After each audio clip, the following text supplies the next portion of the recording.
मित्रांनो, नुकत्याच पार पडलेल्या पत्रकार परिषदेत नवनीत राणा काय म्हणाल्या जाणून घेऊयात त्यांच्या लाईव्ह व्हिडिओच्या माध्यमातून.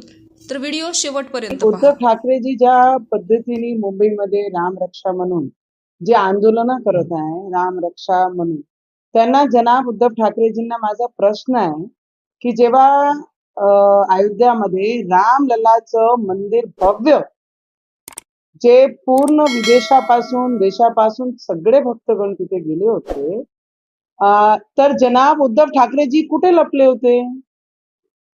पक्ष बर्बाद झाल्यानंतर, आमदार सगळे गेल्यानंतर, खासदार सगळे जनाब उद्धव ठाकरेजींना रामलल्लाची आठवण आली, राम रक्षाची आठवण आली, हनुमान चालिसाची आठवण आली.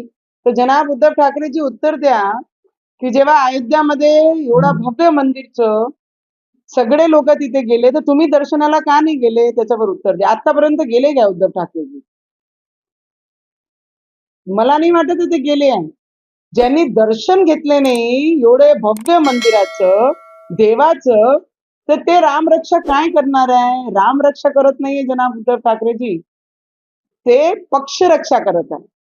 आणि आता जनाब लागल्यानंतर नावापुढे तर मला वाटतं त्याच्यासाठी काही ना काही ऑल्टरनेटिव्ह करावं लागेल. ते रामांची आठवण याच्यासाठी झाली की जेवढे आमदार चालले गेले, खासदार चालले गेले, मी आणि माझा मुलगा फक्त पक्षात राहिले. ही परिस्थितीमध्ये काय करणार आहे उद्धव ठाकरेजी? मी आदरणीय उद्धव ठाकरेजींना विनंती करत, तुम्ही नागपूरपर्यंत आले, 150 किलोमीटर आहे आमची अमरावती आणि हनुमानगडी. आपण उद्या या आणि आपण सोबत सगळे बसून आम्ही स्वागत करू. आमची अमरावतीची संस्कृती आहे, कोणी आमच्या घरात आले, कोणी आमच्या जिल्ह्यात आले तर त्याचा आदर सत्कार आपण करतोच. या, आपण सोबत तुमचं स्वागतही करू आणि आपण बसून हनुमान चालिसाचं पठण सुद्धा करू.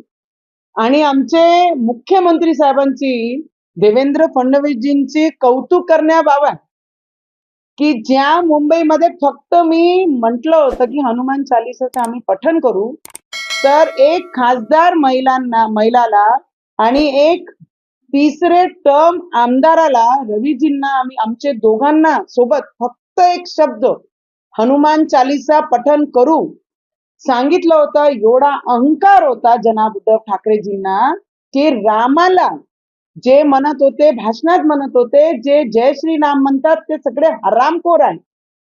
आज ते सुद्धा ते जय श्रीरामचे नारे त्या राम रक्षामध्ये देत आहे. तर जनाब उद्धव ठाकरेजींना माझा प्रश्न आहे की जाऊन ज्या नागपूरमध्ये संघाचा एवढा मोठं संघ कार्यालय आहे, तिथे जाऊन संघाचे ज्यांनी सुरुवात केली त्यांचे जाऊन नतमस्तक व्हा. ज्यांनी या देशासाठी योगदान दिलं आहे त्या संघाचा सगळ्यात मोठा कार्यालय तिथे आहे. आणि ज्या क्षेत्रामध्ये जनाब उद्धव ठाकरेजी राम रक्षाचं पठण करण्याकरिता आपण आले आहे, येणार आहे, ते मतदारसंघ तिथे गडकरी साहेब आहे, आमचे मुख्यमंत्री साहेब आहे, त्यांनी तुमच्यावर देशद्रोह आणि राजद्रोह नाही लावणार आहे. कारण भारतीय जनता पार्टी प्रत्येकाचं स्वागत करते, प्रत्येकाचा आदर मान करते. आजच आमचे आदरणीय देवेंद्र फडणवीसजींनी म्हटलंय, तुम्ही राम रक्षा पठण करा, मी तुमच्या सोबत येतो. तुम्ही पाठ करून तुम्हाला किती पाने वाचता येते, तुम्ही वाचा आणि मी वाचतो. या पद्धतीच्या भारतीय जनता पार्टीचे मुख्यमंत्री स्वागत करण्यासाठी रेडी आहे. पण जनाब उद्धव ठाकरेजी, तुमचं काहीच चुकलं नाही. आदरणीय बाळासाहेब ठाकरेजींचे विचार पूर्ण माती केल्यानंतर, पक्ष बर्बाद झाल्यानंतर, आमदार सोडून गेल्यानंतर, खासदार सोडून गेल्यानंतर आज आपल्याला रामाजींची आठवण आली.